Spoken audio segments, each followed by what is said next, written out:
The bottom line is this: fear God. Why? Because fools ignore the signs of the times.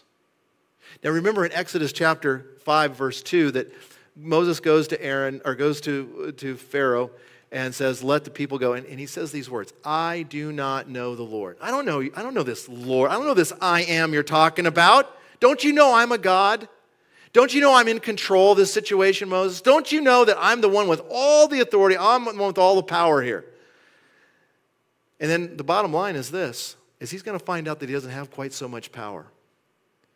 In fact, as you go through the chapter, God specifically says that he's going to do all of these signs and wonders in the land of Egypt. Why? That the Egyptians shall know that I am the Lord. So God's going to do these signs, he's going to do these miracles, he's going to do these wonders, he's going to give these plagues. Why? So that these people would all know that there is one God, the God of gods, the King of kings, Lord of lords, the one who is over all the gods that they've been worshiping. It's the God of Abraham, Isaac, and Jacob. And so the 10 plagues come. Now, again, we'll just touch on these, but you should know these plagues. I'll tell you why you should know these plagues. Because when you know these plagues, it increases our understanding of the greatness of God and how he's in control of everything. For example, they worship the Nile River. So God tells Moses to go out, take the staff, wave it over the water and the Nile becomes blood. And what happens? The fish die and they all float to the top and it becomes stinky. How many of you ever had like a stinky trash can, right? You ever have one of those? And it's just like, oh, that thing stinks. It's awful. And so the water supply is polluted. People are digging holes trying to get water.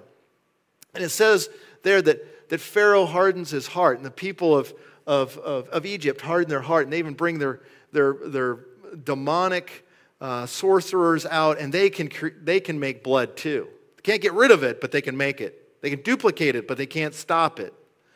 And so they duplicate that, and they harden their hearts, and they're indifferent towards God.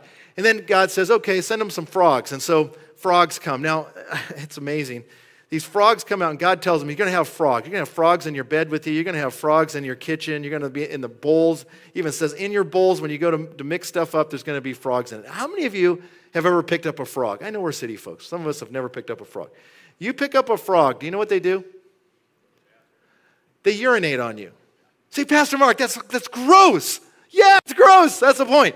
So you got all these frogs, and you're picking them up, and you're throwing them out the door as fast as you can, and what's happening? You got the dripping. Okay, you all with me? It's gross. It's gross. And then Pharaoh's like, well, we can make frogs too. And so the sorcerers are able to do that. But then they're like, you got to get rid of these frogs. We just can't take these frogs anymore. And so he waves his wand, the power of God. Frogs die. Now all these frogs they're piling them up. And listen, you want something that really stinks, you ought to smell dead frogs baking in the sun of the desert. It's horrible. It's horrible. And then he sends gnats. Gnats come next, hordes of gnats. Now, we understand something about mosquitoes here, right? We live in Minnesota. 10,000 lakes, few mosquitoes. Can I just tell you this? We have a few mosquitoes. I just came back from Alaska, right? And Alaska, they grow mosquitoes at a whole new level, and they also have white socks, and they also have these no-see-ums, like these gnats. And they're like, in fact, a couple of days ago, my hands were all swollen like this, and Jared pulled my wedding ring off because my hands were swelling up because of all of these no-see-ums biting me. I was going to show you a picture right here of me a couple of years ago. I was in Alaska, and my head was all swollen like this. It was awful. I was truly a big head. Anyways, and my eyes were all puffy, and they were like, I just had little teeny slits to see through, and my sister's a nurse. She's like, Mark, you got to get to the hospital. You're going to die. And I just hate gnats. Hate them. I read that, and I just like, oh, gnats. And then flies. You know how it is eating with flies. And it just swarms of flies. Then the cattle are diseased, and they start to die. But now listen, this is important. It's only the cattle of the Egyptians. It's not the cattle of the Jews. How come theirs are surviving? Because they're my people. I told you this. And so God tells them right up front, I'm going to kill all the cattle, but theirs are going to stay alive and yours are not. So that way you know that I am the God that can draw a line right here. And so God does that. And then he sends boils. Oh, that would be pleasant. All over their bodies. Nothing can help treat them. Then he sends hail and fire. We know about hail damage here, right?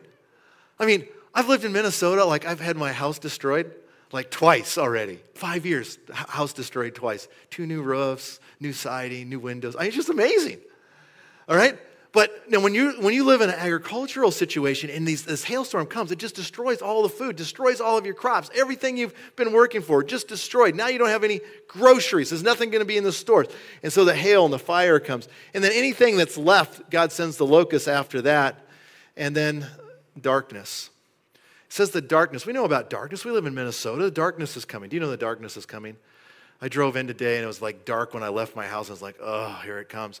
But when you read this passage, it says the darkness is so thick you can feel it. I mean, it's eerie even when you read the passage. But you know what? It's not dark in the land of Goshen where the Jews lived.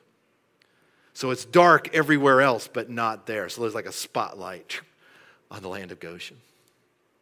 Next week, we'll look at the firstborn that dies. But all of these plagues, what was the point of all of these plagues? The point is that they would know that there's a God, the God of Abraham, Isaac, and Jacob. In fact, God goes on in chapter 10, verse 1 and 2, and says this, I'm going to perform these signs, these wonders of mine among them, that you may tell them in the hearing of your sons. And I'm going to mock the Egyptians. I'm going to perform my signs among them. Why? That you may know. So it's not only the Egyptians would know, but it's so that the people of God would know. Friends, these are recorded so that we would know that our God is the God of heaven and earth. He's the God of all the frogs. He's the God of the rivers. He's the God of all the gnats, the God of all the flies. All of these gods that they worship, our God is the God who's in control over all of those things. That's what we should walk away with. And as a result of seeing those signs, they should have humbled themselves.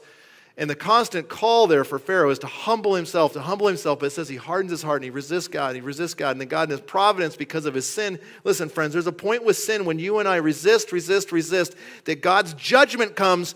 And so God judges them and God won't let him even repent. There comes a point of that. And so God hardens his heart and there's this resistance towards God. He acts like a fool and doesn't recognize the signs of the times. What were the signs of the times? You got 10 plagues. You got rods becoming snakes. You got hands being leprous and then being healed again. I mean, this is not normal. And he should have repented. The Jews should have repented and followed God better than they did. Well, I want to encourage you. There are certain signs in our day that in history, people are going to look back and say, we were absolutely crazy to have missed those signs. The Jewish people were displaced 2,500 years ago from the land. The Babylonian captivity, they're carried off into captivity for 70 years. Groups come back, but they're always under Gentile occupation for 2,500 years. Yet they maintained their own Jewish identity through those 2,500 years. And in May 1948, the Jewish people start a new nation in the Middle East in the midst of a whole group of people who want them totally eradicated. You want a miracle? You say, I don't know if there's a God in heaven. Look at that flag. I'm telling you, that is a miracle. So that's not a miracle, Mark. Did you know that in Amos chapter 9, verse 15, and this is true in all of the minor prophets and all of the major prophets, I think without exception, maybe one I can think of, Jonah doesn't have it, but the rest of them do, is that God would displace them from the land, but one day he would bring them back. And he said, well, Pastor Mark, you know, that's just a new interpretation to the Bible that God would really literally bring the Jewish people back. Do you know, in the early 1800s, there was a Bible, a study Bible written. And in Amos 9:15, it says these words, those who take the Bible literally believe that the Jews will be back in the land. That was written in like 1823. Why would people believe that in 1823? Hadn't been true for almost 2,500 years because it was in the Bible.